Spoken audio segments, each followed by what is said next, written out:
MHPE Friendship Leading to Change webinar with the title of The Future for Our MHPE Students, MHPE Alums, and Faimer Friendship Fellows. My name is Patricia Disi Andrea, and it is a great privilege to serve you as moderator for today's webinar.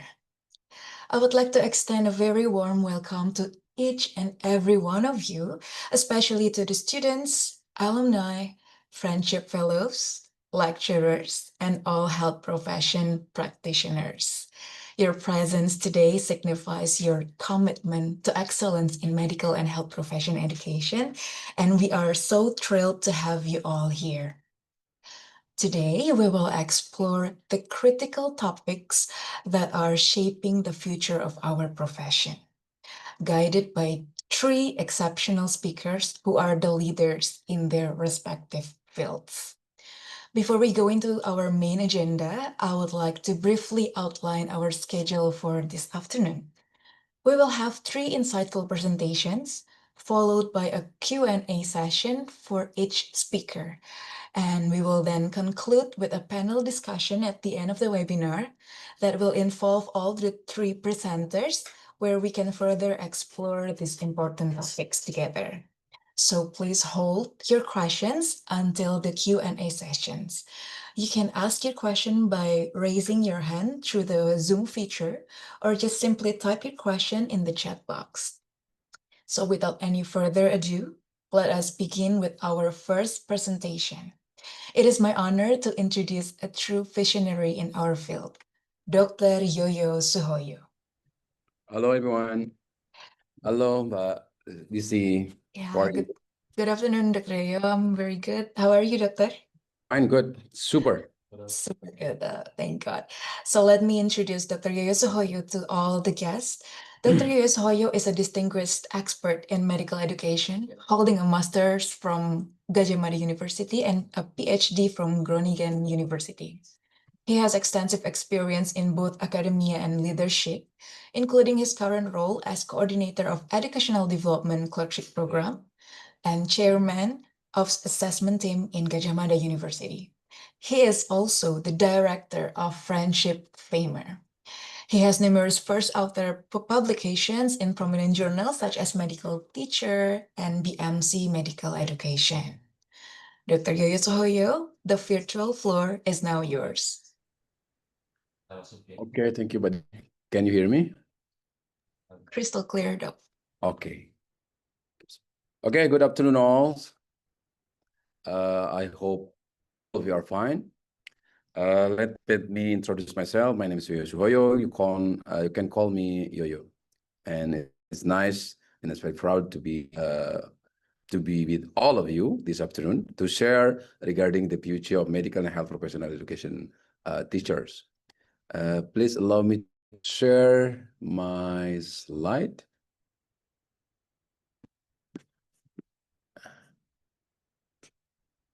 Can you see my slide? Okay. My slides. Can you see the slide? But yes, it is visible, Doc. Okay, thank you. Okay, in next 20 minutes, I will share about the future of medical and health professional and teachers. Okay, let me start with the fact regarding the changing landscape. Because before we talk about the future, of course, we have to see what happened now and what happened in the future. Okay, so first talk about the changing landscape. We talk about a new era. In this new era, we know that the technology is very advanced. Okay, and then we know also the democratic shifts also very. Now I think how many population in the world right now? It's a lot, right? It's a billion. Yeah, 6 billion, I think, about. Okay, and then also because of the influence of the technology, influence of the science upon the open access to the knowledge, to the technology. Now the patient needs and the expectation also evolve.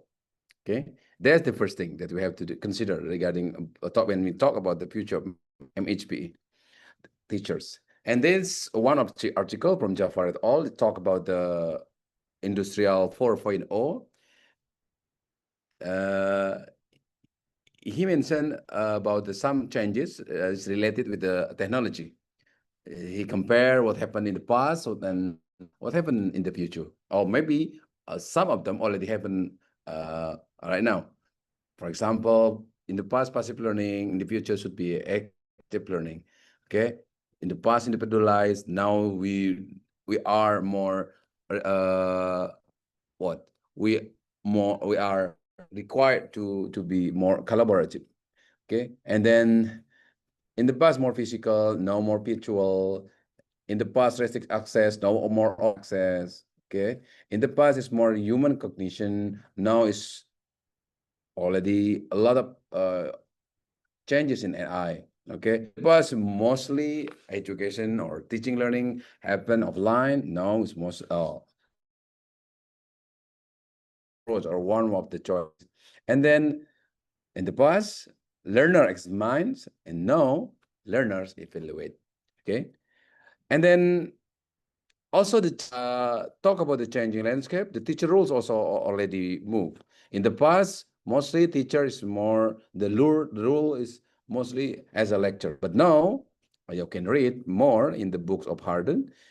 We know there are 8 roles of the teachers, not just information provider, but also coach. And then as also facilitator and mentor, also curriculum developer, implementer, assessor and diagnostician, role model, manager and leader, and researcher, and also as a professional. That's the second point. So based on the second point about the new era and about also the changing of the teacher role, the main question is, how do we prepare the next generation, okay, of the healthcare professional to be adaptable and ready for tomorrow challenges? That's what we are going to discuss. Okay, so we start with the key trend in education. We know, I think now in every countries, internationally, even in Indonesia and nationally, our current trend in our curriculum is outcome-based education. Okay, so shifting focus from the time training to the mastery, okay, of the specific skill and outcomes. We more focus on what actually we expect from student when they finish their study. Okay, so of course this requires new assessment method, then it can accurately measure of student ability. And then the other one other trend is interprofessional education.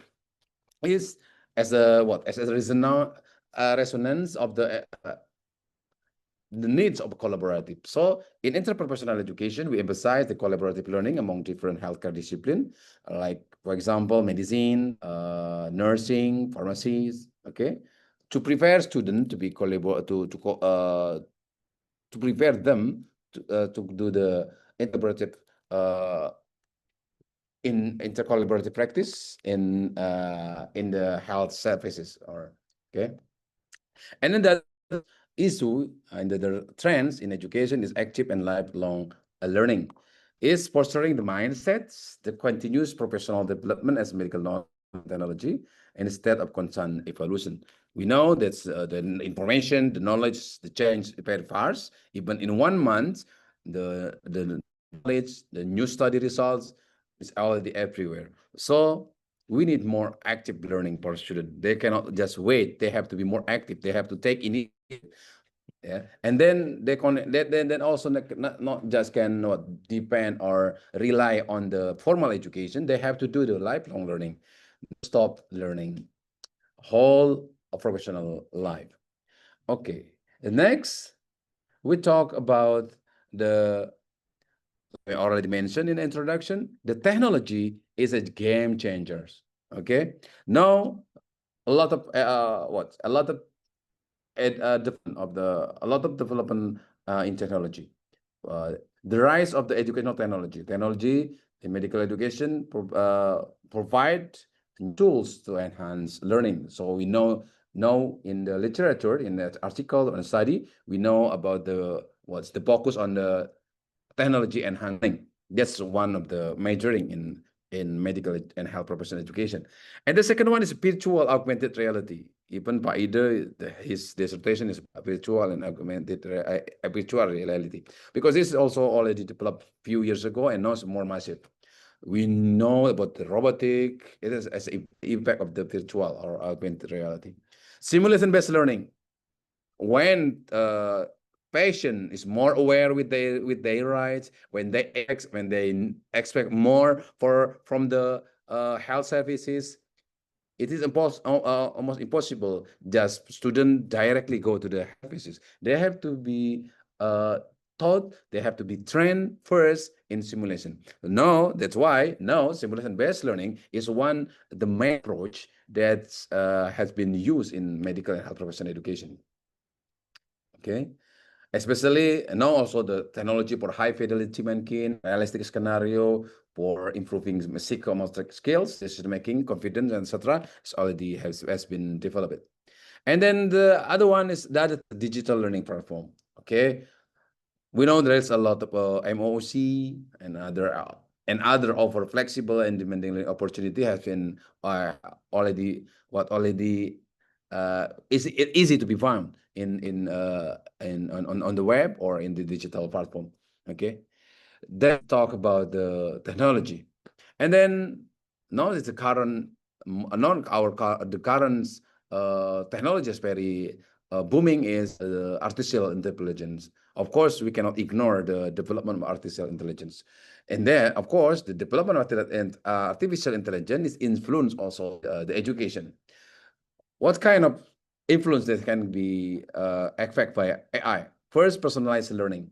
We know that AI-driven platform can analyze student performance, provide customers feedback, and recommend tailored resources.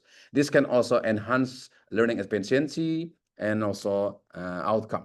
Okay, that's personalized. And even now, students can learn based on their capability. Okay, if they can learn fast, they can be learn faster. If they know, they need to be more slowly. Okay. And then the other one is automated tutoring and assessment. A lot of AI, a lot of technology can be used to automatically and with by helping by AI, it can help student directly. So student like learning with their teacher directly, but actually they learn with the AI with the digital platform. Okay. The other ones, but of course, when human interact with technology, especially with AI, and rise new issue is about ethical consideration. Okay, that's why teachers must critically evaluate AI-generated content, address social bias, ensure students understand the ethical implication of using this tool of in clinical practice or also in education. Even now, there are some study that if students just demanding on the AI, just use anything with the AI, it will also with their memory, with their intelligence, etc. Yeah, beside of course the ethical issue. Yeah, by breaking the rule, by bringing the academic integrity. That's another issue. One study that's again by Jafar et al. In 2022, he raised an issue in education, especially in medical education, based on the development of technology and AI. Okay, so what he suggests is in the future, medical health professional education should be more hybrid, maybe will more mobile first, more mixed reality, more open access, more collaborative view, more up-to-date, more intelligence, more game-based learning, and global. Okay, based on the development or advancement in technology, in the and also in what the requirement to the student teacher role, and of course, teachers have or should evolve their role. They have to improve themselves so they can implement or they can implement their rules very well. What the evolving role of the teacher then? First, in the first place, is the prime set the stage to the guide to decide. So from the traditional thing, the teacher just deliver the information, more move to more active and collaborative learning experience. Okay. So it's not just move, but almost replace. Okay. So now a lot of method that's more emphasized to the active and collaborative learning experience. And then the other one is the new skills for teachers. What the new? By a lot of because of the development or advancement in technology, of course, teachers have to be more proficient with the new technology. Okay. The other ones, they have to be able to design innovative curriculum. So student can, like I mentioned before, student can be more adaptive, more resilient with the development with the current changes. And teacher also have to be skills in fostering a supportive learning environment. Okay, talk about the skills for teachers. Teacher also should also aware with the needs, what the some skill that for the future, especially for the 21st century. One study conducted by some teachers of our department, they talk about some skill, student skill in learning skills in the 21st century. So of course, teacher, we have to prepare so they can have their skill. We will see what kind of the skill in next slide.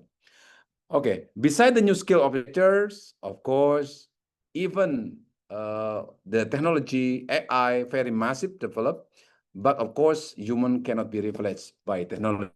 Okay, so that's why mentorship, guidance, human connection still is very important. So for teachers, we cannot just rely to the technology. A student always need teacher touch. Okay, they need someone to talk. They need someone to someone can provide the feedback. They need someone to discuss. Okay, to plan some action to improve their learning. So mentorship coaching is still number one, okay, for the teachers. This is the skill that I mentioned previously. That's some skill, according to the systematic review, is very needed in the future. Critical thinking, clinical reasoning, mastering local international language, writing skill, open mind, reflective, resilience. There's a lot of things. Okay, this what student soft skill that needed in the 21st century according to the current literature. Okay, another things that we have to consider also, maybe you can read also article from Harden medical teacher in 2018. The article, the title of the article is the 10 keys features for future medical schools. He explained about 10 keys that we have to consider in the future, especially for medical school, like the real world and authentic curriculum, just in time, compared to the past. Okay, basic science and clinical medicine integration, important teaching and teacher recognized, student as a partner, not only just a client, a map journey, adaptive curriculum to with adaptive learning, creative use technology, program focused assessment, and greater collaboration. In detail, you can read the article. What we as a teacher should be aware with this challenge in the future. Okay, so we already knew the landscape of the changings. We have the new what's the word needs from the teachers. We more on what then the challenge in the future for medical school and health professional education institution. First, of course, faculty development. And top faculty development, that's why we welcome all of you to become master in medical and health professional education. Why? When we talk faculty development, when we talk about developing the teacher skills, we need someone. We need not only someone, but we need a group of people who really understand about education, who really need about the theory, about the development, about the current issue. And that's one only is a master in medical professional education. This is all of you who already take a master in health education, or all of you who join with the friendship fellowship program. So that's why all of you, because the first challenge is faculty development. We need not only one, but group of people who can help other teacher to adapt, to can do their role in for now and for future. Another things, another challenge is financial pressure. I think not only in Indonesia, but most country right now, we have this issue about the financial pressures. Another thing is the curriculum integration, especially integrating new technology and teaching method into existing curriculum. How we integrate AI with our curriculum, how we integrate the simulation technology in our curriculum, how we integrate about augmented virtual reality technology into our curriculum. Some challenges in integration. But don't worry with the challenge, but because we have an opportunity. What kind of opportunity? And learning outcome. Using technology will improve knowledge retention, critical thinking, and clinical skill. Even if you type now about the connective, the new learning theory in current era, the memory is not really important, but the more important is how you use information, you use technology, and how we know where we can what the memory and how we can use that memory in daily life. That's in connectivism. You can learn more about the connectivism. Okay, but that's opportunity. Okay, and then greater accessibility. Technology advance, we know can get access. Now, I think even from some of the friendship fellow from India, what's from Malaysia, from anywhere, you can really easy to access the information from everywhere, include from our school, for our department, for our master in medical and health professional education program. So because that's really easy to be to access that opportunity to solve some challenges. That's all what I want to share with all of you. I want to close with the conclusion as a vision for the future. There are three vision we have to remember when we talk about the future of medical and health professional education. First, prepare future-ready doctor and healthcare professionals who are independent thinkers and lifelong learners. That's the first vision. The second vision is be compassionate, mentor, and ethical guide as the heart of the medical and health professional education. No matter how advanced the technology, no matter how advanced AI, people still need human. Students still need teacher. Depend on how you prepare yourself as a teacher to support the student. And the third vision is embrace innovation, advocate collaborative learning, and implement student-centered approach to ensure brighter future for healthcare. That's the future, three vision for the future. That the challenge that my challenge to all of you, the future of medical and health professional education teachers. That's all for me. Thank you. Back to Mbak DC. Thank you very much, Dr. Yoyo, for that truly thought-provoking presentation, just in time, 20 minutes. Yeah, you may enjoy your drink right now.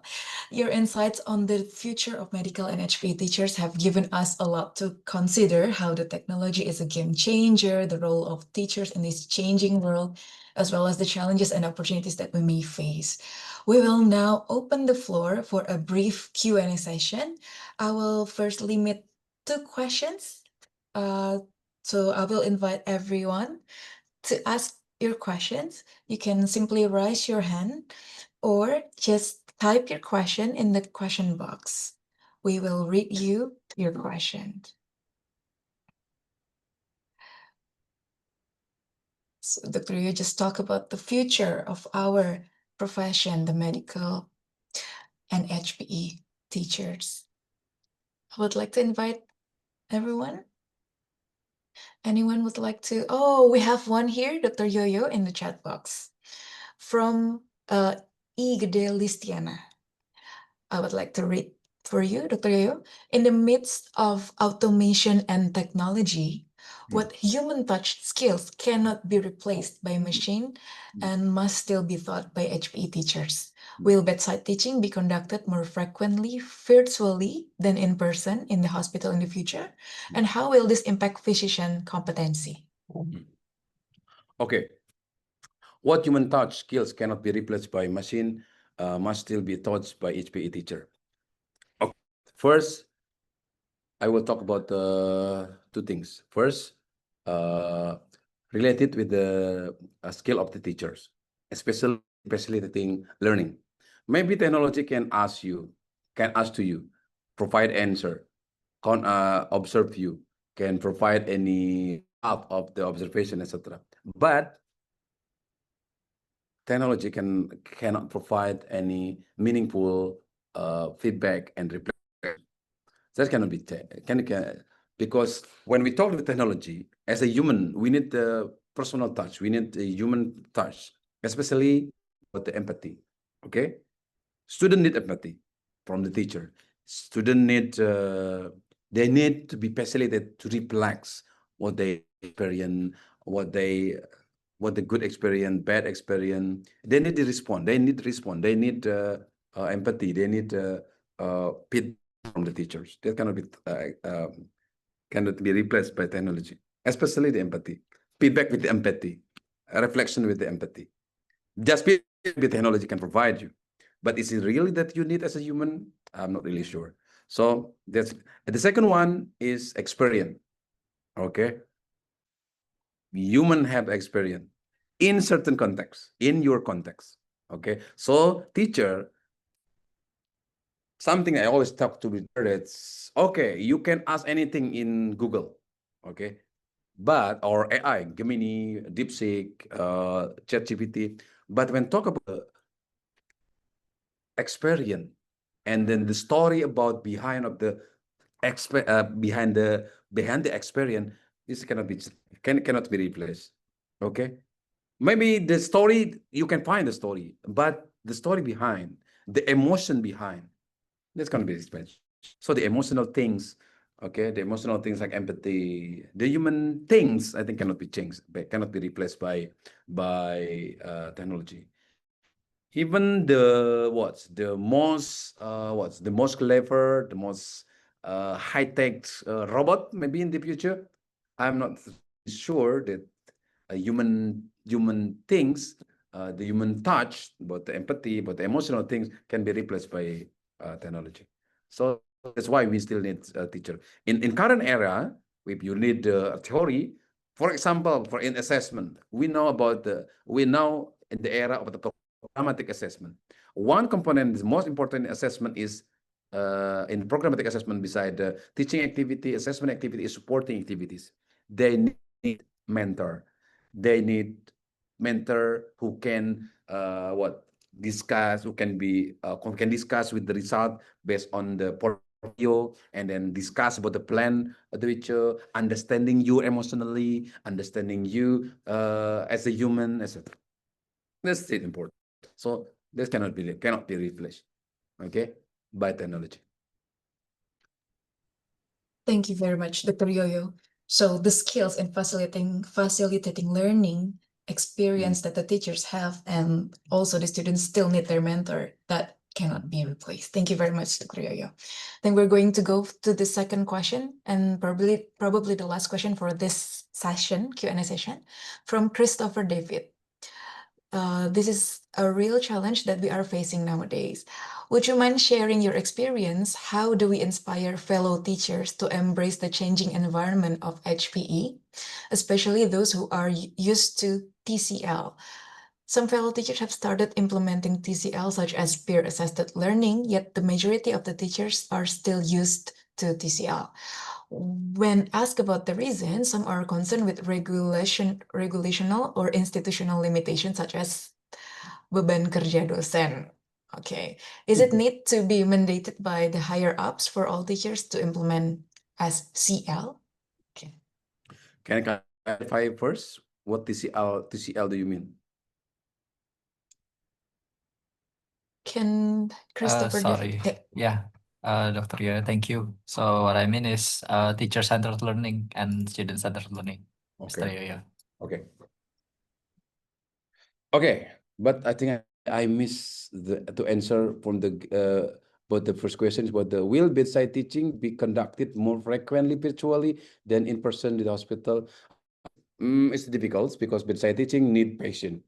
I think I'm not really sure. Maybe if there's one day there's hospital that's mostly by AI, possibly, but still, like I said, still need a person to guide you, need a person to observe you with full of the with the patient, with full of the emotion, with full of the love. Because I think I'm not sure love can be can be provided by AI or technology. Okay, you need teacher with love. We need teacher can touch your heart as a student. You need someone as a role model. One of the function of teacher is a role model. So yeah, but virtually, I'm not really sure. But possibly next, if there's a hospital using AI or hospital only by robotics, yeah. But um, I'm not so sure. I think I still, in my opinion, the best bedside teaching still should be conducted by human teachers, okay, not by technology or robot. Then go to the question about okay, sharing your experience. How do we inspire teachers to embrace the changing environment in HPE from teaching teacher center to a student center? Okay, usually start my experience on experience first. Usually I start with the reality that the student that face is different with the student that student in higher education is very different with the student in senior high school, junior high school. The needs, I think next you will maybe you will about the adult learner characters, the difference. Adult learner need different approach, need different approach. So of course you have to move. Another things is technology. Okay, if you just teacher-centered learning, put yourself at the center of the information is almost impossible right now. Are you sure you want to compete with the Google? Are you sure you want to compete with the DeepSeek, Gemini? When students just type and then you just start answer, DeepSeek, Gemini, ChatGPT already provide all answer. Are you sure you compete with the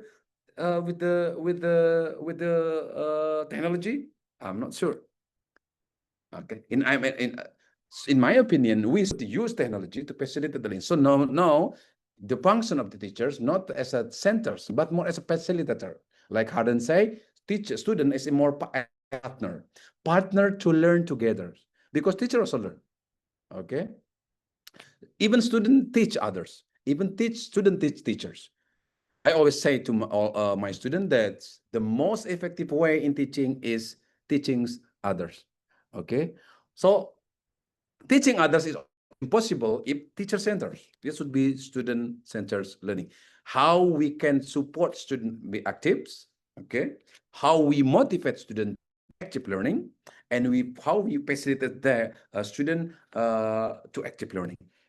Okay, that's my experience. So start with the understanding about what kind of student did you face, and the second one, how we deal with the kind of student with their need, about the motivation, the need of self-concept, the need internal motivation more, the need more orientation, the need more the need of the curiosity, okay, something like that.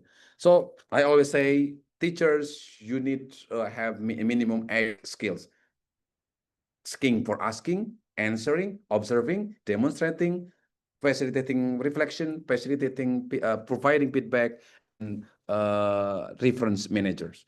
That's minimum. So it's almost impossible. You always just teacher central. So I provide I provide the example. Is teachers easy to understand? We provide example. Okay, so that's why my experience. Some people teacher have started implementing TCL such as peer as okay. When asked about the reason, some are concerned with the regulation on okay, let me is it a mandate to the yeah.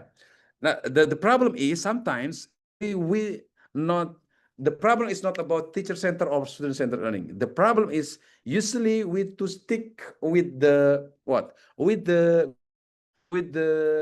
what terminology. Okay, with the, to stick with the terminology. Not exactly not problem when you put the session is lecture session. The most important is how you manage your lecture session. Because even in your lecture session, you can do the student-centered learning. You can do think per share, jigsaw, a lot of collaborative learning that you can do in lectures, in big, large class, I mean. Of course, the ideal is if you can do in small group discussion, but small group discussion, you need a lot of teachers to do that. But if that's not possible, you can do the large group. You can use the large group, and you can do student-centered learning. You can do the team-based learning. A lot of, okay. Don't to stick the terminology. You have to stick to the concept of student-centered learning. Okay, and then that's all. Thank you very much, Dr. Yo-Yo, for the excellent answers. We still have another question, but I think we're going to hold it for the panel discussion because we're running out of time in this Q&A session. Thank you very much, Dr. Yo-Yo, for the insightful presentation. Please give a big round of applause to Dr. Yo-Yo Suhoyo. For Mr. Andres, the apology, we will go back to your question at the end of the webinar in the panel discussion. We will move on to the next speaker, and we are not, we will invite the next speaker who is also an expert in her field. And the next speaker will talk about the academic integrity and professionalism. I see that Dr. Umatul is already here with us today. Good afternoon, Dr. Umatul. Afternoon, Patricia. So let me introduce you, Dr. Umatul. So Dr. Umatul Khoiria is a distinguished medical professional with a Master of Medical Education from Universitas Gadjah Mada and a PhD from Sydney Medical School. Her extensive experience includes leadership roles as head of Department of Medicine at Faculty of Medicine, Universitas Islam Indonesia, and significant involvement with professional organizations like IPKI and FOKI. Dr. Umatul is also an active researcher and editor for BMC Medical Education, with a focus on self-assessment, problem-based learning, and instrument development. Dr. Umatul, the virtual floor is now yours. Okay, thank you, Dr. Patricia. Could you hear my voice clearly? Crystal clear, Dr. Umatul. Okay, thank you. Hello, everyone, and good afternoon. The administrator said to me that part of this member of this meeting is student. Is it right, Dr. Patricia? Yeah. So I just remember 20 years ago when I and Dr. Yo-Yo entered as a new master student in this program, because I and Dr. Yo-Yo is the first year of student, the first grade when 2006, yes, this the start of this program. So welcome all of you. Hope you enjoy this master program, and also in here that I also welcome to the friendship participant also and another participant. To be honest, this is hard topic that I want to discuss with all of you. I don't know why I have this topic. Perhaps Dr. You tell me why I give, because when I read and also wrote this topic, I just reflection to myself. I with myself. So this is what I want to discuss with all of you. It doesn't mean that I have perfect in this topic, but this is part of our discussion today. So,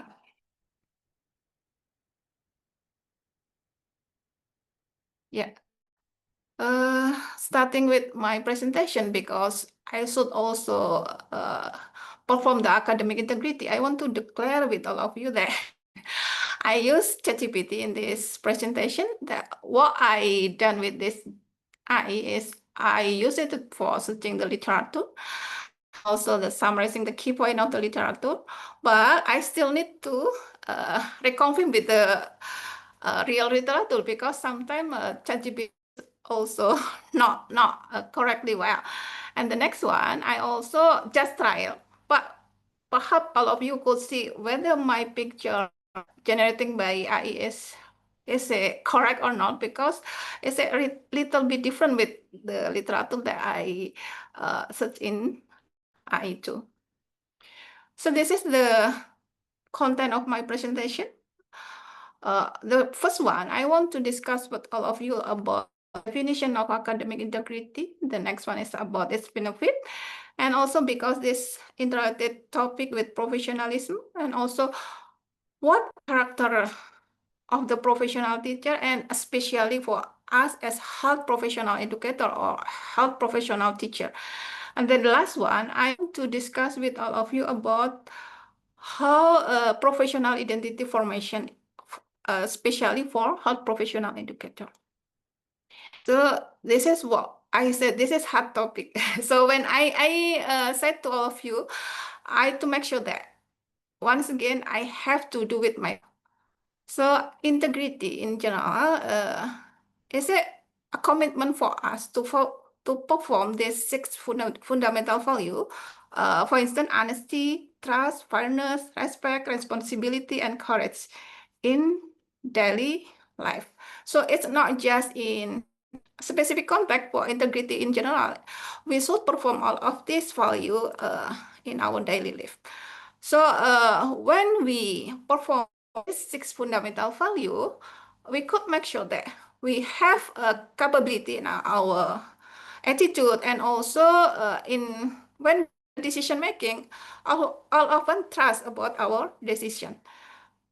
And in academic specific setting, academic integrity means that perform all of these six value, especially in learning, teaching, and research. Some of the reference also said that academic integrity also not just in this three contexts, but also in community service, because in Indonesia, such as in Indonesia, the mandatory for lecturers, we call it Tridharma, is also include the community service. So we should apply all of these six fundamental value when we perform it in academic setting. How we could act about academic integrity? We could, as an individual, perform the basic fundamental value in the academic setting, or with others. I mean that it should be conducted individually or collaboratively. It doesn't matter. But what we want to say that academic integrity is not just applied during academic institution, but in our profession, in as a lecturer, in the other setting, not just we perform well in the university, in our own university, because there is a dean or rector that supervise us, but we also should perform all of this value in all of contact our profession in academic setting. That's why it's important, because academic integrity needed to protect the academic practice.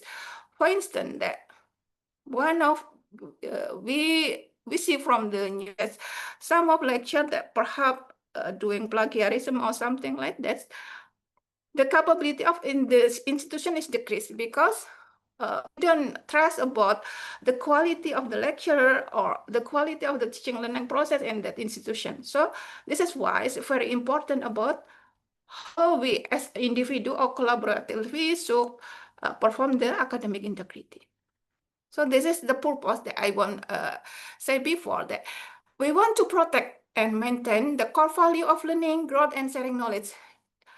The society wouldn't trust about our work or our institution if one or perhaps some of the lecturer or some of the student in the institution don't perform the academic integrity. So academic integrity is not just the mandatory for student, but for the staff or the educator, and also for all of the person in the institution context, the academic setting. It's also not just in the teaching learning process that I would highlight, but also in the research and community service. So this is, we understand that the benefit of academic integrity, that we also feel every day about this one. When we perform academic integrity in the academic setting, for instance, in our institution, there is trust between lecturer, student. For instance, that the student perform academic integrity. Oh, we trust that they have a good grade because their own capacity, not by cheating or plagiarism, like that. And for the society, when such as we know about the quality assurance, that this is one of the way to perform the institution have academic integrity, because the society trust about the capacity of the institution, whether, for instance, lecture, the student doing teaching learning process by well. And for instance, in Indonesia, there is national exit exam, for instance, that the pass and fail, and it's a fairness about the objectivity. So this is like how society understand how the quality of teaching learning, because there is no plagiarism, there is no cheating, there is no or there is no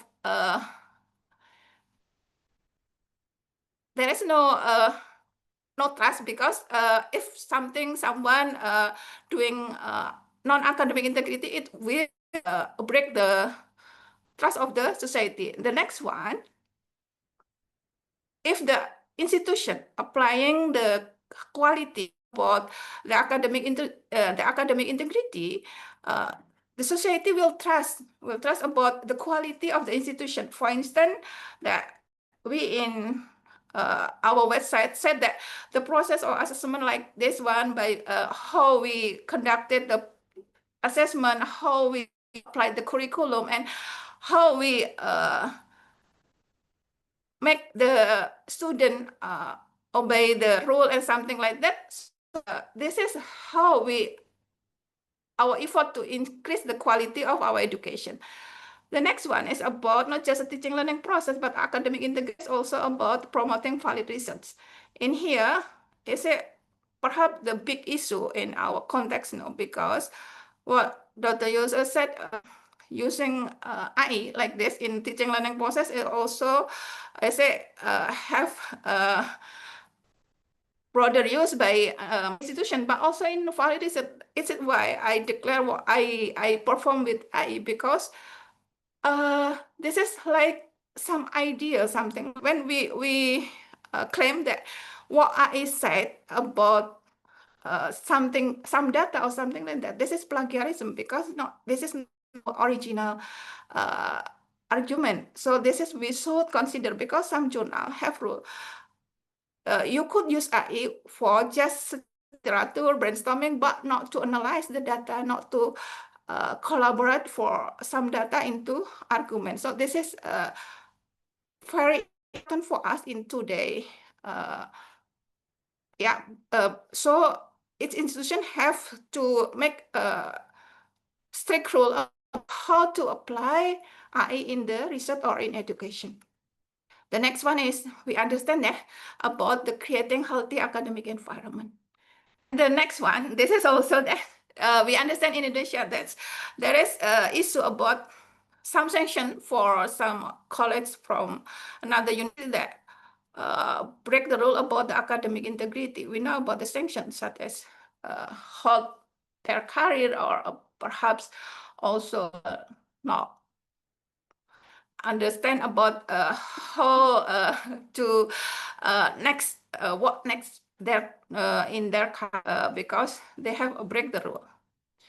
This is just an example how academic integrity perform. Is it just an example that honesty in teaching, for instance, what should we do in this context, that delivering the lecture material honestly, accurately, and transparently. So this is a part of academic integrity, because we should deliver the lecture comprehensively, accurately, not just by assumption. So this is need updating knowledge for our side. The next one, this is the example is honesty in research. For instance, that we doing research with manipulating the data and also giving citation or put the reference appropriately, something like that. And the next one, also for instance here, academic integrity about avoiding plagiarism. We not understand well about this one. But the interesting side is respecting opinion is also part of academic integrity. Why?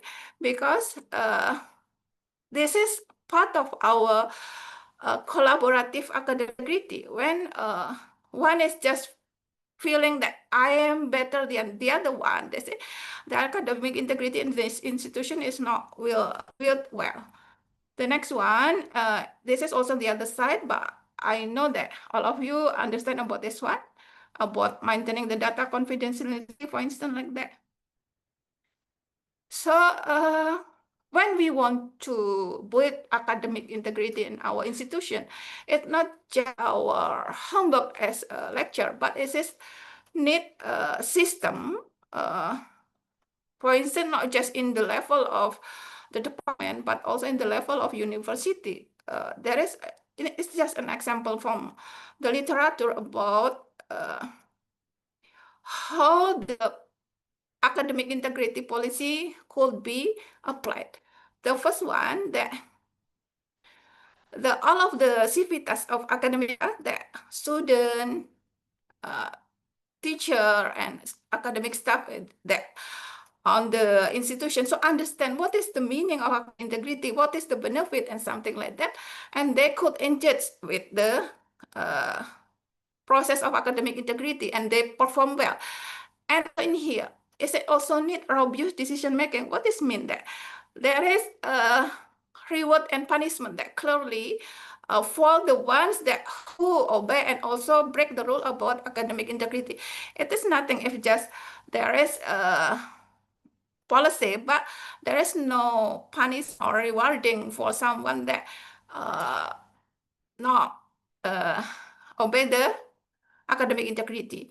And the next one also is for evaluation and also regular process about the academic policy in integrity, because for instance, for current situation that's in AI era, artificial intelligence era, there's if we not update our policy about how to use artificial intelligence in research and education, we it will be the quality of education will be decreased. So there is need a clear statement about how it should be used in education, for instance, in teaching, learning, in research, and something like that. So the building of academic integrity is need from all aspects, from the stakeholder, from student, from lecturer, and from also from the policymaker in the institution. So the next topic is about professionalism. It's a little bit same about academic integrity and also professionalism, but the literature said that it's not just applying the value, but also this is characteristic, behavior, and quality that attribute to those that are the hold in high esteem, especially colleagues in the same profession. What does it mean? That we fulfill the requirement, the characteristic by a specific profession.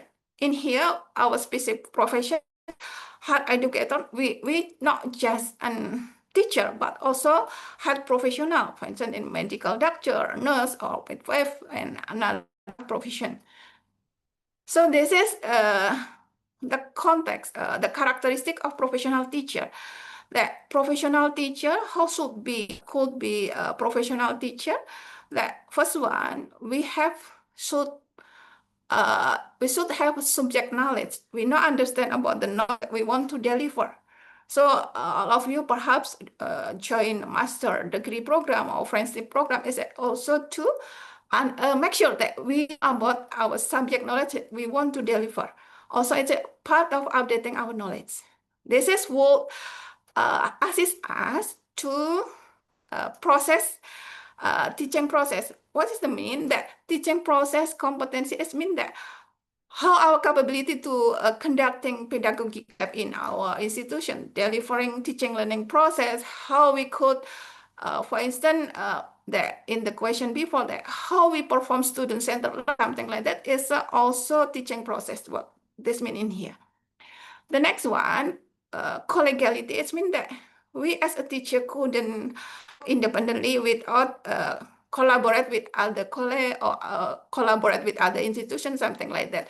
So it's a need for us to be professional to collaborate with other. The next one, the characteristic that should be held by the teacher, professional teacher, is also we should have a skill to build good relationship with student, because it's very important in the current era, such as in student learning process, that student as a center of the learning process. So we should understand how they learn, we should understand their characteristics. So this is part of the professional teacher characteristic. Yeah, this will be a commitment. If we want work collaboratively and we have a good relationship with student, it will be the commitment, our commitment as a teacher. The next one is also about empowerment and also self-development is really similar. How we build our capacity as a lecturer. And the characteristic of professional teacher is remuneration. It's not does mean that the remuneration for us as a teacher, but we should have a skill or ability to reward the others. For instance, we could such as giving constructive feedback for the student, giving positive feedback for the college for their achievement, for something like that. So it's about rewarding the other, not rewarding for ourselves. The next one is ethical code of conduct. This is closely related with the academic integrity. So professionalism and academic integrity is very closely related, because there is nothing with professional if there is no academic integrity. For instance, I have a good subject knowledge. I also have many colleagues, and I also have a good relationship with teacher, but I'm not honest. I'm not doing with responsible for my job. This is nothing. So I am not a professional teacher.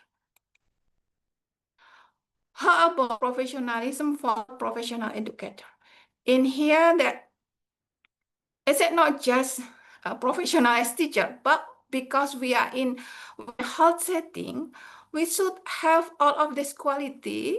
And also here, one of the key point is altruism, because it's perhaps in other profession, altruism is really not as needed as in our profession. The other one, we could make sure that we want as health professional educator that we could make sure that we could deliver our teaching learning process, our assessment, and our implementation of curriculum. So make sure that it foster the student to be professional too, as a medical doctor or as a health professional, other health professional. So as a contact as health professional educator, not just this characteristic that we should perform, but we also have this one. Become role model as health professional. So is it needed because our student is not work not just in office, but also in this services that related to healthcare quality, something like that. So this is how someone could develop their professional identity. It's a theory from professional identity formation. But I just want to highlight identity formation is developed. For instance, I as a medical teacher develop it by myself, also influenced by environment, how institution could build up this or could perhaps make us faster in building our identity development. Sometimes I understand from some of my colleagues that they say I could be a good teacher now because there is very limited resources and very limited supporter from our institution. They say like that. So this is very important. When we have a willingness, but it's also a support from the institution. How do we develop identity development? This one. So we as medical educator, because our program, one of our program, when we going back to institution is staff development. So please consider this one. How we could facilitate the other teacher to being a good in their identity development. The question before that say some of the teachers still perform teacher-centered learning process. This is also our homework. How we could facilitate them to understand well about student-centered learning. So this is perhaps by facilitating using learning experience, such as I understand well about what is the benefit of student-centered learning process. What is the philosophy that underline about the student learning process? So we really facilitate them to understand what is behind what we in our institution, because we are as medical educator or health educator in our institution. So we have not just ordinary lecture, we have as a health educator or medical educator in institution. The next one, the other one about how we build professional identity as medical educator or health educator is about how is it formation.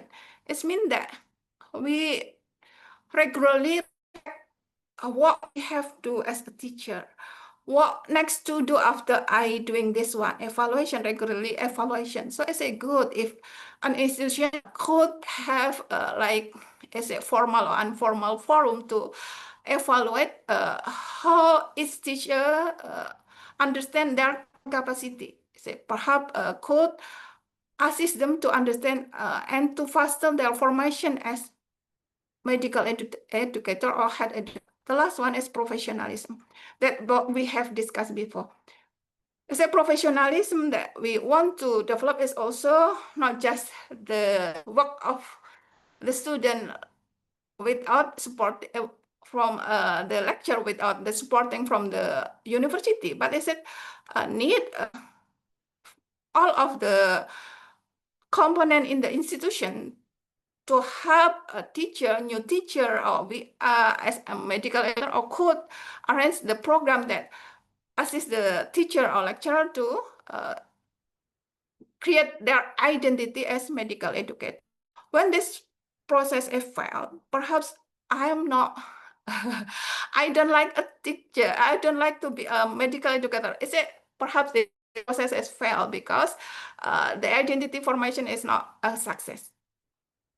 It's just what I said before that it seems not correct because this is from the IE, but I just want to say to you that academic integrity and professionalism is really interconnected. And as an educator, we have not just a teacher, but also a role model for our student, because this is in medical or health education context. This is what we want to obey as patient welfare, quality of the clinical service and something like that. We want to obtain. It's not just how we transfer and students understand what we deliver, but we also the other goals in the health profession education context. Okay, it seems that this is the last slides. Perhaps there is something that need to be clarified, or perhaps any question from all of you. Thank you. Thank you very much, Dr. Uma, for the wonderful presentation. This is such a crucial reminder for all of us about our responsibilities as educators and also professionals. And it reminds us also that professionalism and academic integrity are closely related. We will now have a brief Q&A session. We'll have 2 questions from the participants. Okay, so Bisnu, is actually sending me message. Can you please clarify last point of the last slide, Dr. Uma? Maybe we can go on the last slide. Okay, sorry, because I just slightly saw this one. This one, isn't it? It's no. Wait a moment. This one? Okay, maybe Vistu can help us with the. Yeah. Yeah. Fairness Okay. in teaching, inclusivity. Yes. Can you hear me? Yes. And Yes. the last point, Please. fairness in teaching and inclusivity, pedagogical competence. The last This 3. this one. Yes. Okay. Yes. Okay. It means that, okay, thank you very much. I just rapidly saw this slide because I said that this is for my, okay, fairness in teaching, that's mean like objectivity and honestly in teaching learning process. For instance, that I said before that as a teacher, we should in delivering the material accurately, transparently, that when I was, for instance, that I have a material that I am not sure about its content, so I do not show it to my student because is it not clearly what I understand about this topic. And the other one, fairness in teaching, also is about objectivity in the teaching learning process. For instance, in assessment test, we know that when the student is not competent, so we should say that he is not competent by feedback. Now, should pass him or her because I know well. No, is it not fairness in teaching learning process? Inclusivity means that we understand what a student need. What student need, each student has its characteristic.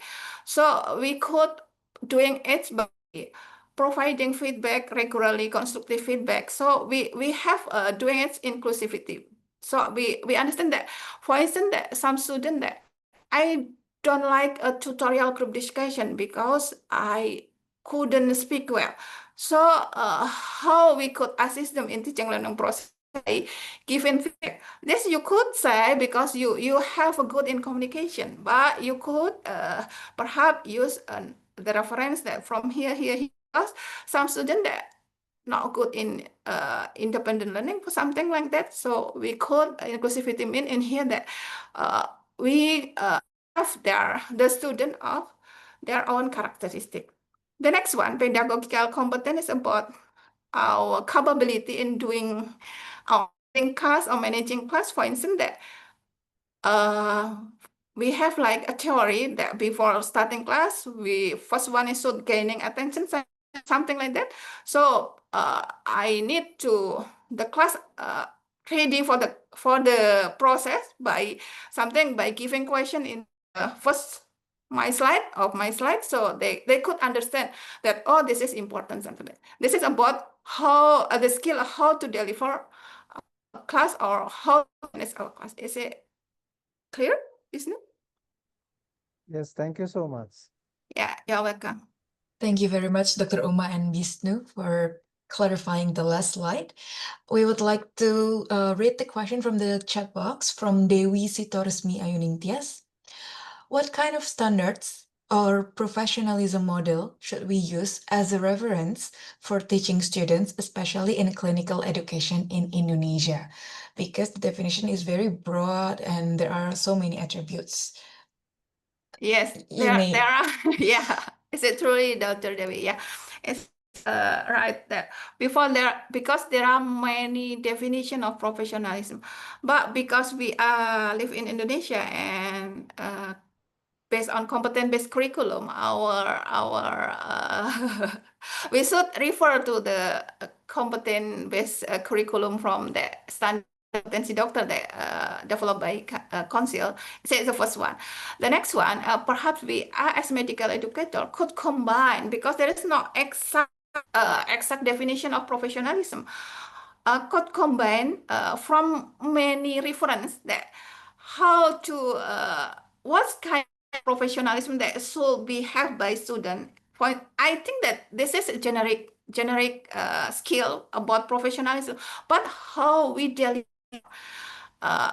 because 20 years as medical educator, I explained that our subject is learning by doing. Even though a PhD in medical education, it does mean that I am better than all of you in teaching learning process. Is it nothing? Because is it like learning by doing? Perhaps in here that some of you have many experience in doing something in your institution, you could share to others. There is no right and false in medical education. Is it what I say to all of you? I remember when I finished from my master degree in medical education in Gajah Mada in 2008, that some of my colleagues said, if you want to apply all of your subject that you have in your master degree, you will be stressed. My colleagues said like that because there are many factors that will influence of how we could deliver our knowledge in medical education. For instance, about the policy, about the resources, about the student characteristic. Perhaps in state university and private university, the student characteristic is different. So this is why there is no exact formula to teach student about professionalism. I understand well that Dr. Dewi have many experience how to formula some teaching learning process about professionalism. Good luck, Dr. Dewi. Thank you very much, Dr. Uma. The next question will be from Dr. Sharifah Harofa. She's talking about the learning environment that create a culture. And we know that seniority is a huge culture in many centers, and sometimes it leads to a toxic environment. Maybe this one is so relatable to all of us. And what part is lacking in our education program that makes the application of academic integrity and professional education between students to students is not optimal? Okay. It's a hard topic, because sometimes that we feel that we have designed our curriculum, perhaps have designed the teaching learning process to apply this academic integrity, especially student for student. But this is the reality that there is a problem that what Dr. Sarifah said. What is the lacking that we should understand first? Have that we plan it in the curriculum or in the teaching learning process, is it running well or not? And the next one, have we evaluated for the process in the whole process? Something that sometimes that even touch our approach is student-centered learning process, but we do not include student in the all of the process. In Indonesia, currently applied X standard for accreditation process. In the new accreditation process, student takes a big portion because they should include, we should include them in the curriculum development, in the assessment process, also about their safety, student safety. Yeah, this is I just assume in my experience, we do not take more, not take a big portion about student safety. What Dr. Sarifah said is it about student safety, one of the environment in our institution. So in our accreditation process in the new X standard, there is a big portion. Students should be comfort, and they also, one of the big thing is how also their complaint about, we also have a room to them to complain about their achievement. For instance, I give them grade B. Why student want to ask to me why I have a grade B, doctor? So I should have a room for them and explain why I give them B like this. So this is how in our environment in Indonesia, we want to go into there, how to give in a big in student part in our curriculum assessment and also in teaching learning process in here. What we said is student safety. Perhaps is it no as for your question, but is it just brainstorming, Dr. Sharifah? Thank you very much, Dr. Uma, for the answers. I think we will still need more and more time to brainstorm about this topic, right? Okay, there's a response from Christopher David that it is similar thing based on his experience in private university, that professionalism is based on several references that need to be tailored to each university. Thank you very much for the response. So Dr. Uma, thank you very much for such a wonderful and insightful presentation. Please give a big round of applause to Dr. Umatul Khoiriah. Those valuable answers will make us add new knowledge to ourselves. Now we will proceed to our final presentation of the day. But before we start, is everyone still on fire? I hope that everyone is still on fire to listen to the last presentation, which is also very important and very interesting, because our final speaker will expand our horizons by discussing the pathways to leadership that access beyond the traditional academic roles. And it is an honor to introduce Dr. Sylvia Mustika Sari. Hello, Dr. Sylvia, how are you? Hello, I'm fine, I'm good. Thank you, Dr. Patricia.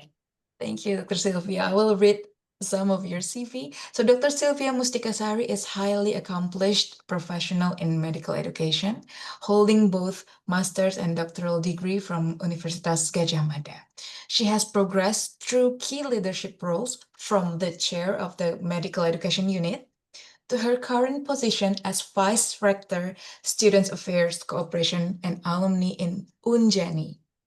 Dr. Sylvia is also a dedicated researcher with several first author publications focusing on clinical education and student well-being. So Dr. Sylvia, the virtual floor is yours. Okay, thank you for the introductions. Dr. Patricia, I would like to share my slides. Okay. Okay, can you see my slide, Dr. Patricia? Yes, clear, Okay. Dr. Sylvia. Thank you. And Bismillahirrahmanirrahim. Assalamualaikum warahmatullahi wabarakatuh. Thank you again for this opportunity. From my point of view, this topic is also hard for me. As Dr. Uma also mentions, I think for me this is a harder part to share this topic. The topic about beyond the diploma, the pathways to leaderships, especially in medical and health profession educations. So based on my point of view, because it's been a hard week for me to try to finish these slides, but let me start with my disclaimer first. Well, this presentation, it's not about me being a perfect leader right now. So this is not a teaching sessions. This is more like a discussions, because in fact, right now I'm still learning how to be a leader, and we are all a learner for these skills. So thank you again for this opportunity. So I would like to discuss only a few about leaderships and also its implementations or its relations with the competencies of MHPE graduated. So I'm happy to hear that in this evening, in this meeting, we also have the new students of MHPE and also the friendship program. And we would like to discuss more about the competencies related to leaderships. And then the things about beyond the diploma, it means that maybe I would like to discuss about what what should we do after we graduate from MHPE, about how to be the agent of change, and also the last about the path of being leader or leaderships in eventually the context of MHPE graduated. So let us start with the definitions of leaderships. We know that many definitions of leaderships, but for special event, I would like to be more discussable definitions, so it's not too theoretically. So let us start from the word leader. Some of us, many of us thought that the leader is someone or maybe a person that has a greater power in social powers, and also maybe it is a title or the word for a person. But actually, when we mixed the word leader with the ship, the word leaderships, I think it's quite a different story or a different definitions.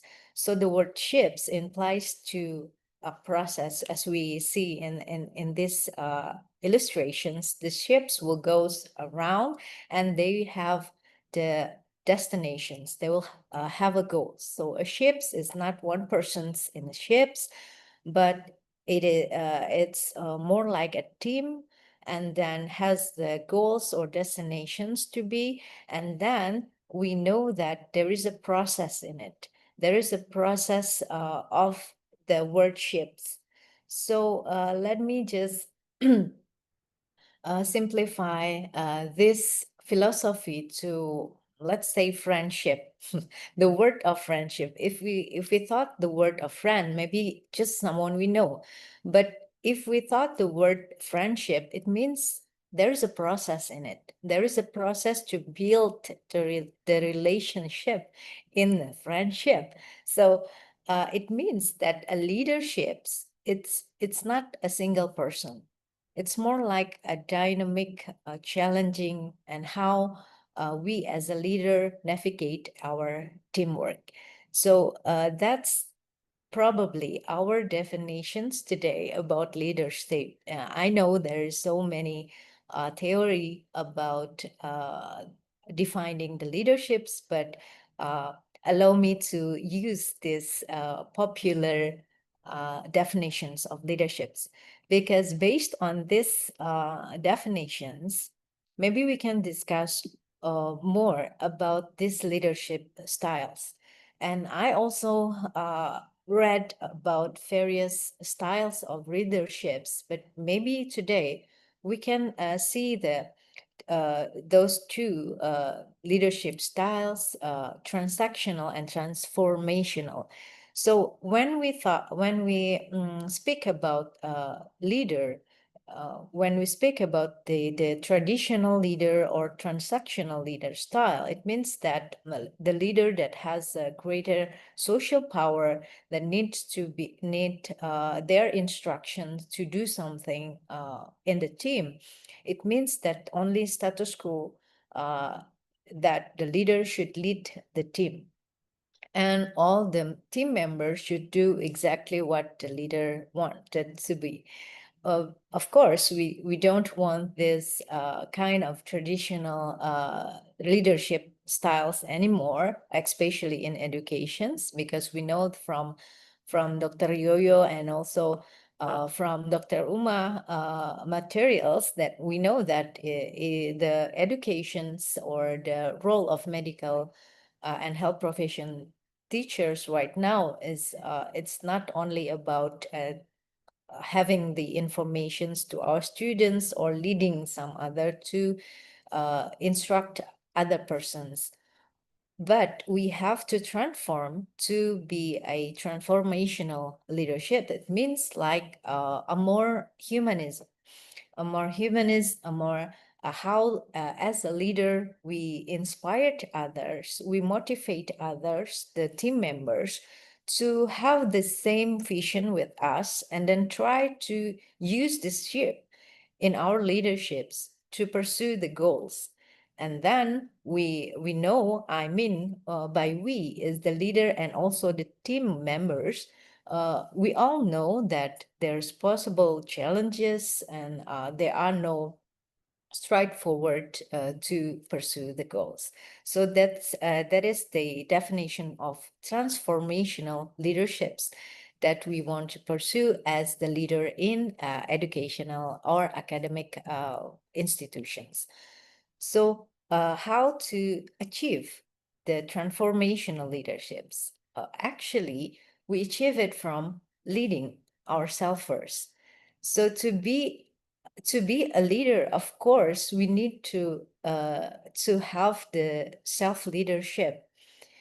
We will start by developing our emotional intelligence.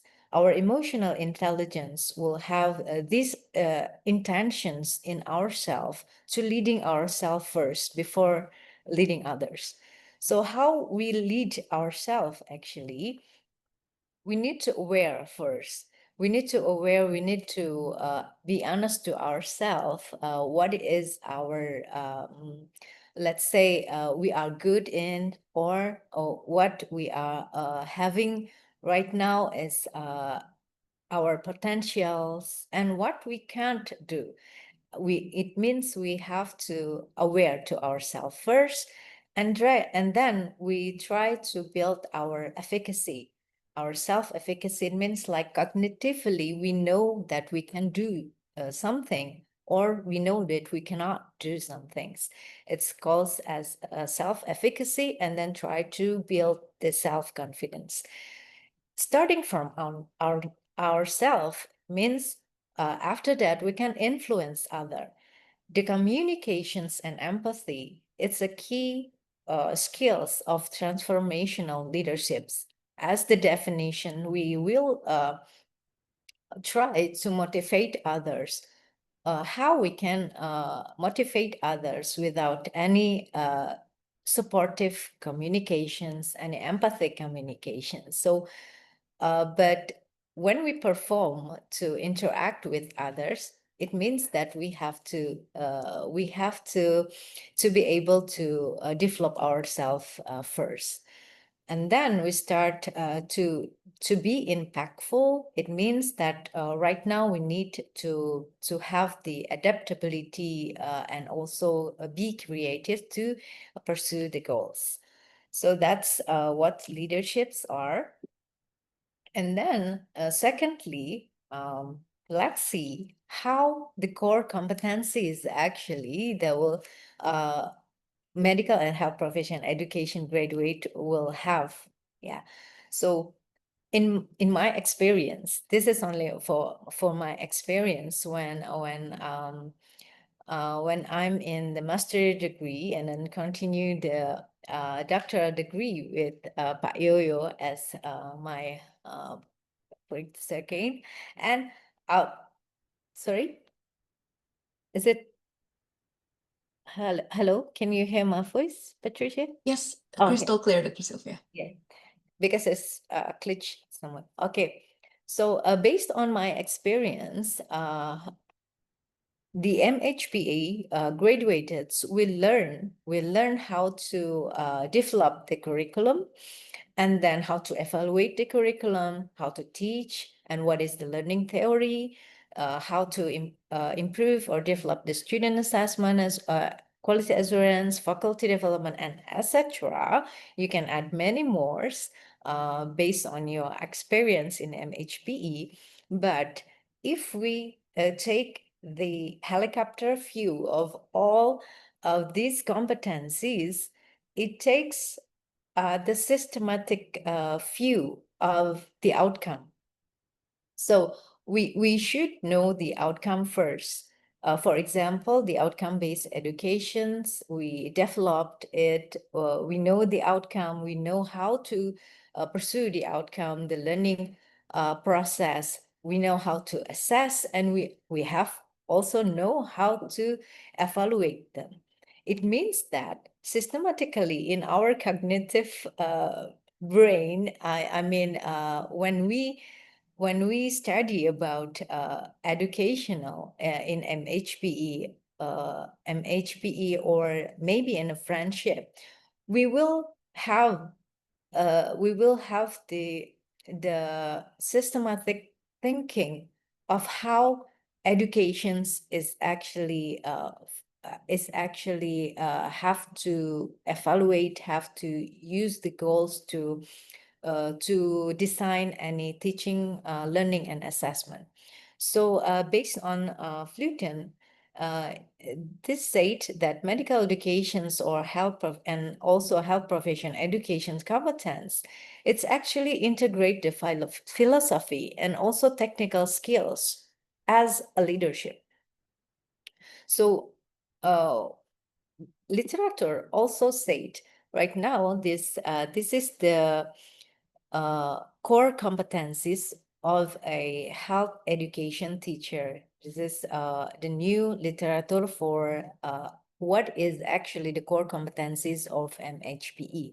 So as we can see here, there's a content of knowledge of the education things, and then subject specific continuous professional development, and also a social and emotional competence, which is very related to leadership skills. So as we can see, the social and emotional competencies become the basic of interactional competencies and the ability to create safe learning environment.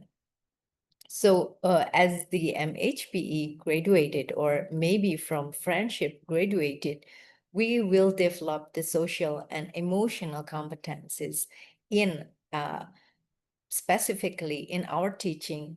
But leadership in teaching is actually a daily activities of leadership skills development.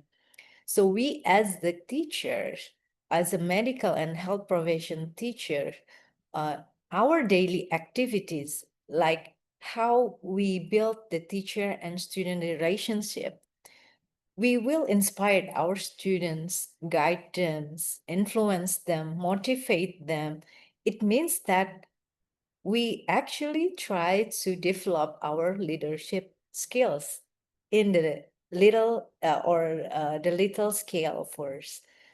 And then we actually, day by day, we communicate, we demonstrate the empathy if we try to have the feedback for our students, and we build the collaborative and supportive environment in the situations of teacher-student relationship, do the problem solving or facilitate the problem solving with them, role modeling, and also continuous improvement and reflections.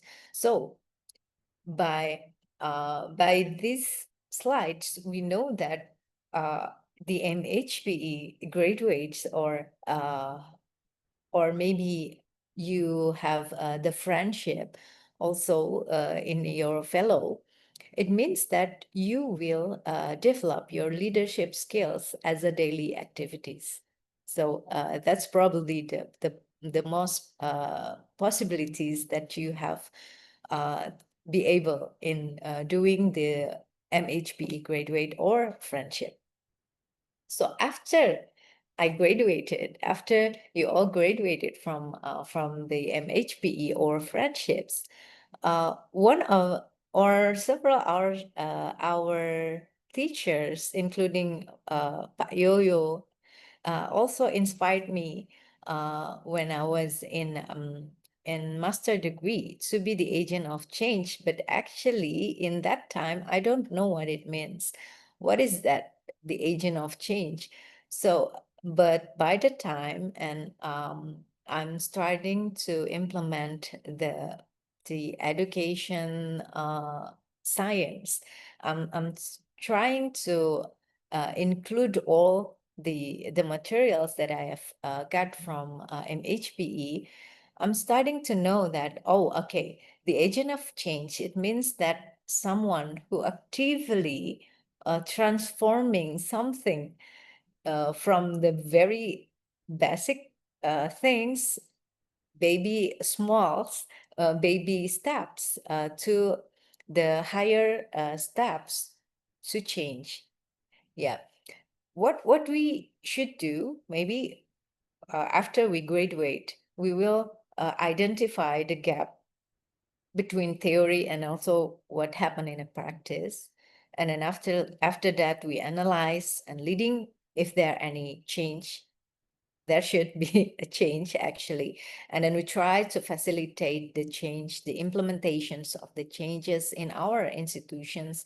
We try to evaluate, is there any adaptations of the change? And then we start to evaluate the impact. It's actually the day-by-day activity in the career of MHPE graduated. So by that, maybe we can presume a bit that the competencies of MHPA graduated actually serve the building blocks of how to be a transformative leaders. So we are all agree that MHPE graduated has the potential to become the future leader in education or institutions, academic institutions, because a leader is the one who knows the way. We know the way in everyday activities as the leadership and teaching, and goes the way and shows the way. So here we have the high potential to become a leader in our institution. So the last about the path to be to develop the skills of leaderships. So this is also based on my experience, my versions of experiential learning. My versions of experiential learning, it means like I'm adopting, I'm internalize the theory of experiential learning to my own life, especially in leadership skills. I'm starting with the experiencing of myself, the self leaderships, how I'm how I start to aware of my myself, and then after I'm ready in my self leaderships, after I can controlling my emotions and everything, I'm trying to have the experience to a social interaction, because without any interaction we cannot pursue any collaborative, any change of leaderships. So even though it's hard for me to have the open-minded social interactions, because I'm actually a bit introvert person, but I have to try to build the positive social interactions, to be open-minded, everyone can collaborate with us, and then try to reflect all the experience of interactions with other senior with other lectures or senior lectures, or probably the leaders, and then try to reflect and give myself some space to develop. So what I mean by the path is actually not a step ladder, but it's a cycle. It's more like a cycle that continues to grow. So I mean, leadership is not something that you have achieved. Like right now, you have a power, you are the rector, you are the vice rector, for example. I think it's not something like that, but it's just something that continues to grow in ourselves. It's a lifelong, it's evolving, it's the process. So at the end, maybe this is possible path also from for you as a MHPE graduated, or also from friendship graduated, the possible path based on my experience. My experience in medical education unit first it's shaping the skills to improve my skills in curriculum development, leading the course, the start from baby steps, and then start to evaluate the little course, everything. And then I'm continue to take the opportunity to grow in the faculty roles. I'm concerning myself to, okay, I'm ready for a course coordinator, for example, leading some faculty project, and maybe the accreditations project and everything. As I'm saying just now, it's just like taking another opportunity to grow. So I also taking my opportunity to have the student affairs and also external collaboration in my faculty. So I'm reflecting that all of the core competencies that I have based on my experience in MHPE, there is the basic of my path in leadership right now, because as of in faculty roles, I take all the possibility that I can't do, that I can do. So and then right now, just probably 2 months from now, I have another challenging opportunity to have more responsible in university roles. But since I reflecting right now, it's just more dynamic and diversity situations. So it's not gonna be easy. It's not gonna be easy, but it will be enrich my my cycle of learning and leadership. So as a conclusions, I believe you all as a new student in MHPE or in a friendships, you will have the core competencies of MHPE, and the core competencies are shaping the leadership skills, and also you will be some kind of the agent of change in your institutions, and also it will based on your path to be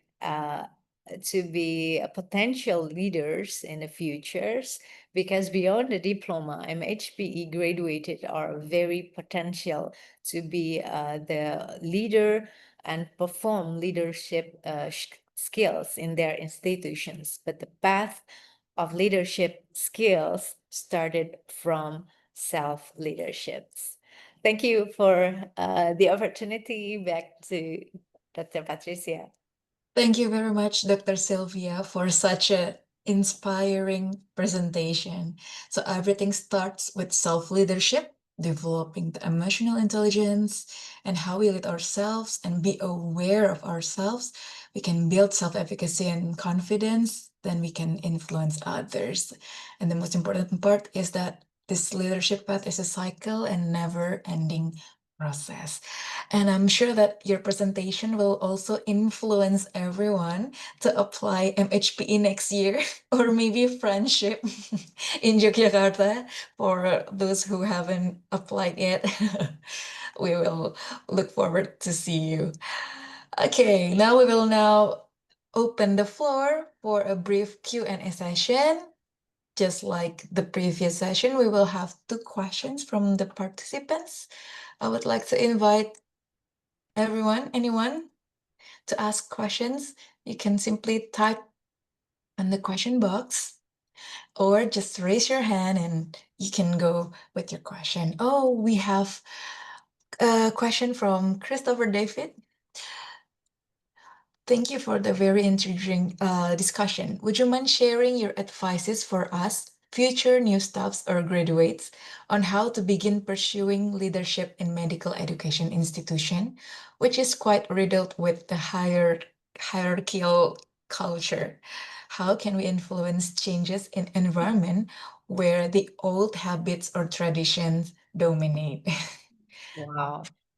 Thank you for the questions, Dr. Christopher David. Actually, my dissertations with Dr. Yoyo is actually about hierarchical communications. Yeah, in the context of students and lectures. So based on your concern in the hierarchical cultures, we all know that cultures is something that that is not taken for granted. That is not, not taken for granted. So cultures can be adopted. Well, it's not change at all, but it can be adopted. It means that we can still have something that we can do to make the adaptations of these cultures. So it's not quite the change of the cultures like that. It means that we can adopt. So how we can adapt it? It started from ourselves first. We have to be aware how the relations. So how is our relations with maybe if you thought about hierarchical cultures, it means that you are the new staff, the new lectures, and then you are facing the senior lectures, for example. It means that you as yourself, as a junior lecturer, have to be able to aware which position first, and then try to adopt that positions in the situations of communications that can be supportive communications. Well, what I'm saying right now, it's just easy to hear, but not easy to do right now. So as I'm saying that the communications between the higher power and the lower power, it's not impossible. So it's still possible to do, but maybe we should have the awareness to ourselves, where is our positions, and starting to empathize, also to have empathy to senior lecturers, and starting the conversations little by little with the senior lecturers. Yeah, I think that's hopefully answer for Dr. Christopher David. Thank you very much, Dr. Sylvia. So we have to know our position and have some empathy to the higher ups. Okay, so we're going to go to the next question from Dr. Timmy. Very inspiring presentation, Dr. Sylvia. What do you think of the role of building strategic connection and professional networking in climbing the academic ladder? Yeah, I think that's the crucial part, to build the connections and start to create the connectivity with others. So the strategic connections, starting with the networking. So based on my experience, I never missed a change to have attending the conference, probably in medical educations in Jogja or wherever. So in that conference, for example, we are networking ourselves and also our institutions. So by listening to other institutions, by having them listen to what they do in their institutions, I mean, we can also study, we can also learn from their experience. So that strategy, the networking strategy, will actually become the basic of our activity, our skills in leadership development. So please be attending to all of MHPE ini MHPE. Yeah, Dr. Yoyo will have also Yogyakarta meeting in medical educations or in Jakarta, wherever, just networking yourself and your institutions as well. Thank you very much, Dr. Sylvia. for the answer. So we're going to give Dr. Sylvia a big round of applause for her presentation today. That is very inspiring to all of us. But don't worry, everyone, we still have panel discussion. So I would like to invite Dr. Sylvia is here, Dr. Yoyo, and also Dr. Uma to our panel discussion. Okay, is Dr. Yoyo here too? So we have heard about 3 exceptional speakers talking about the future of our MHPE professions and how the leadership pathways is, and also the academic integrity and professionalism. Now we have the chance to ask all the 3 speakers at once about the questions that is already listed in the question box. Maybe I will go from the beginning, from Dr. Andreas the apology. Okay, so he was about to ask Dr. Yoyo about the first material. So in Timor-Leste, where we face real challenges with technology access, simulation tools, and trained faculty, what practical evidence-based methods have worked elsewhere to develop doctors who are truly prepared for future healthcare needs?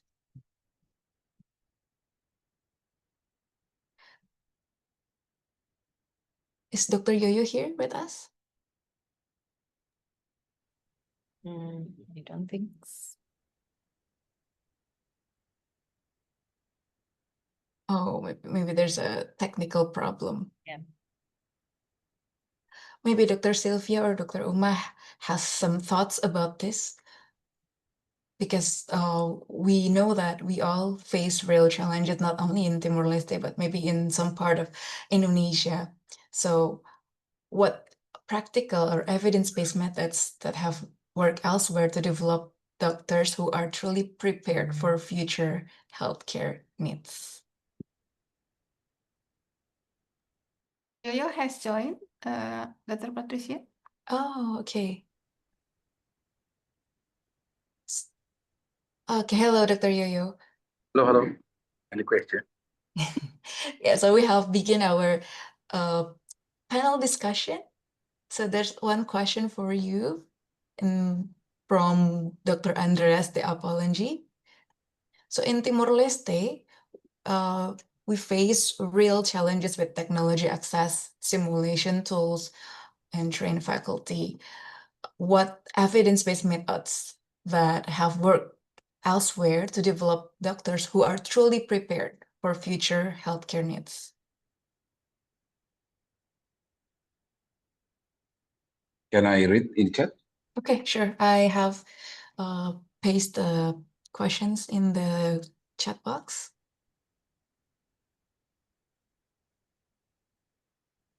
Oh, is it for Timor-Leste? Yes. Okay. Where we face real challenge with technology access, with simulation tool and who are prepared for future healthcare needs. As well, so develop this who are trading. Okay. Okay. Of course, in every situation, we should consider based on context. So if you still have a limitation on technology, simulation, etc., so start with what we can do. Okay, you do not need to push to something that we are not ready, but we start from what we have. Okay, always start what we have. But of course, the first thing that we have to do is develop the blueprint. Develop the blueprint, or I usually use the term of always prepare on paper. Prepare on paper first. The system plan, the strategic planning, short term, long term. Okay. After that, start with what we can do. Evaluate, develop, evaluate, develop, something like that. That's what we can do as a teachers. But of course the question is who should lead, who should manage all the changes, all development. Of course, all of you as a master in medical health education or as the fellowship of friendship.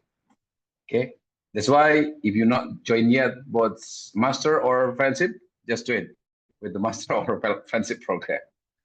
That's all for me, Badisi. Thank you very much, Dr. Yoyo. So it's such a promotion too, yeah, to MHPE and also Friendship Fellowship. Okay. Going from there, we have actually a question regarding the MHPE graduates. So there's a question from Haryana Rotama. With too many medical faculty these days, is it a good prospect for MHPE graduates? And can MHPE graduate allowed to teach the undergraduate students? If yes, what topic should we teach to the undergraduate students?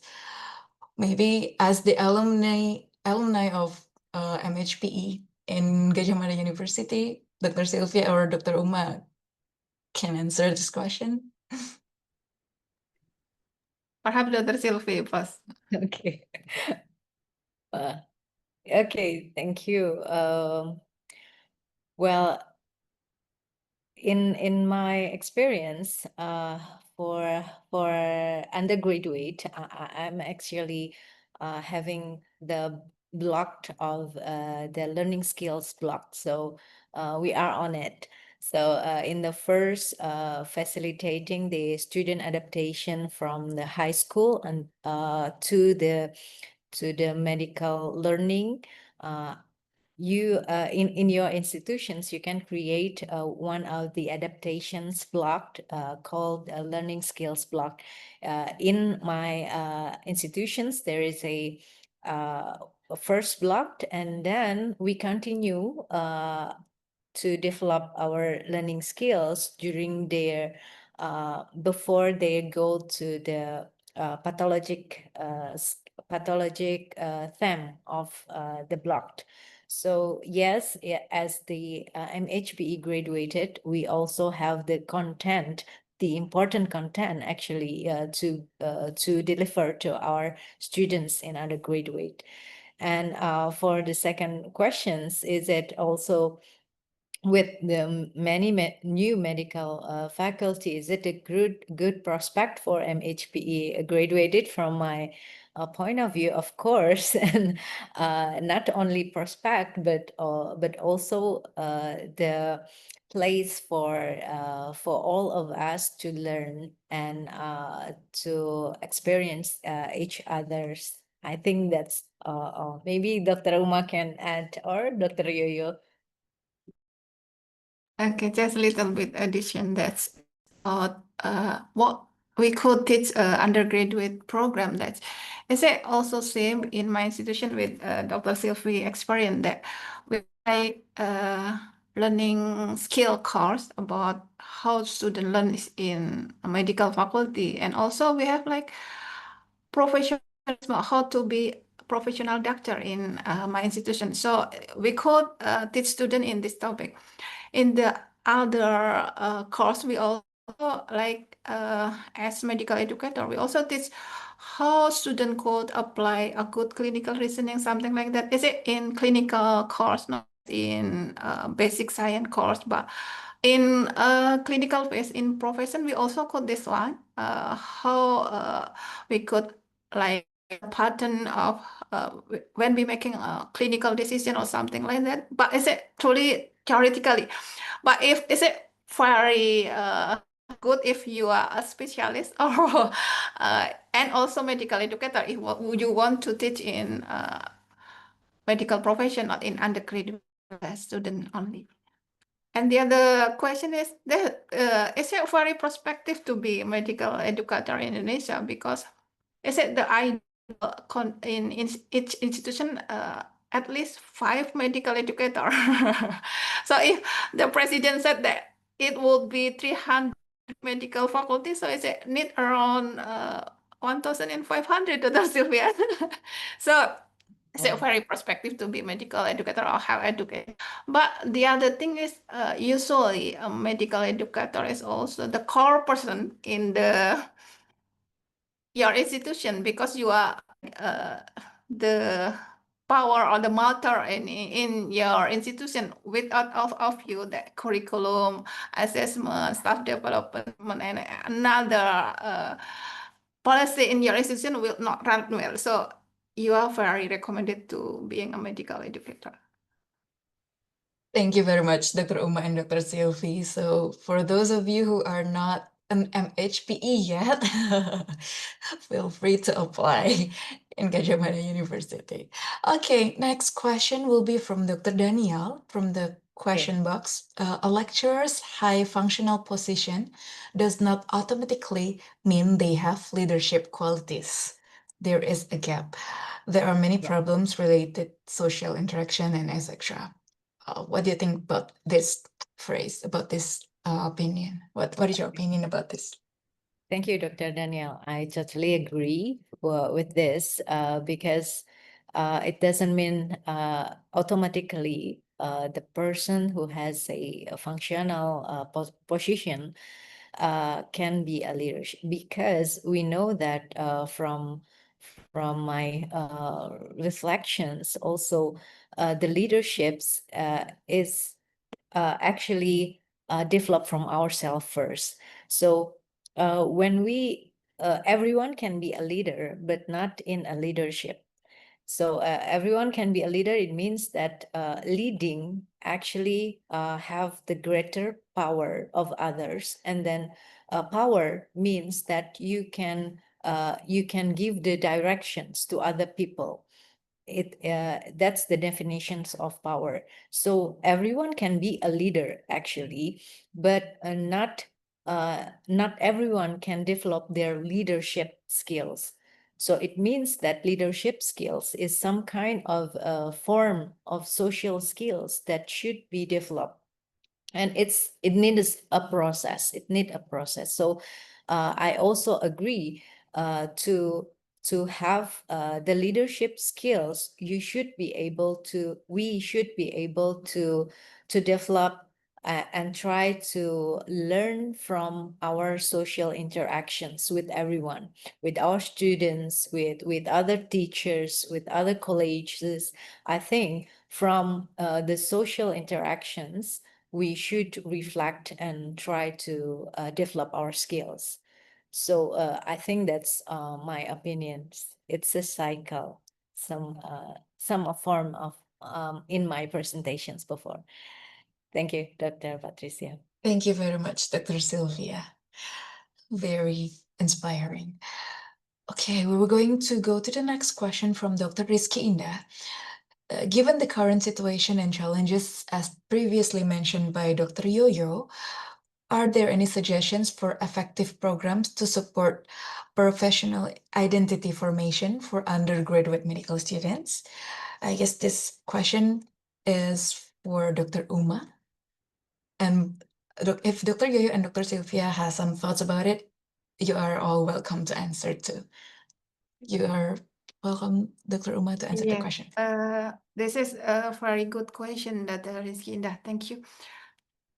There's for student that we should what I just want to share my experience how to teach about to build the professional identity formation of our student, that you could introduce about our profession, next profession in early as possible. So when perhaps that we start the first course, when they enter in medical faculty, they know how should I be a doctor. For instance, that we invite some of our alumni about that their success in medical profession, or as a teacher. Also, some of them is besides as a medical doctor, also as a researcher, something like that. So they have like a big picture. How when I graduated from the medical faculty, how should I be perhaps just medical doctor or perhaps the other? This is in the introduction in the first course. And the next one, during the learning process, we should design the curriculum and also the teaching learning process to strengthen their understanding about how to be a good medical doctor. So the other important thing is role model. What we lack of this because usually I have a small research with my student in the clinical phase in the patient that's they said they lack of role model. So I don't know what it should be a good doctor in during the of obstetrics, something like that, because usually we just meet the lecture is just for 1 hour a day and something like that. So they don't have a good role model during the teaching learning process, because how to be a obstetrician, a good obstetrician. So the other thing that's beside the intern in the early course, also about the role model. When you have designed the curriculum and also your assessment, something like that. And the other one is constructive feedback also for the student, because professional identity formation is not what I said before, is very related to academic integrity, to profession, the other term of professionalism. So when your student is like something that misconduct or misprofessional, you should give a directly constructive feedback about this one, because like in current situation for Genji, what we said, like sometimes they don't understand that this is not right. So you should not you should give a feedback constructively, regularly, and also you should conduct it regular evaluation about your teaching learning process, your curriculum, like that. Perhaps Dr. Phil or Dr. Yo, you have another opinion.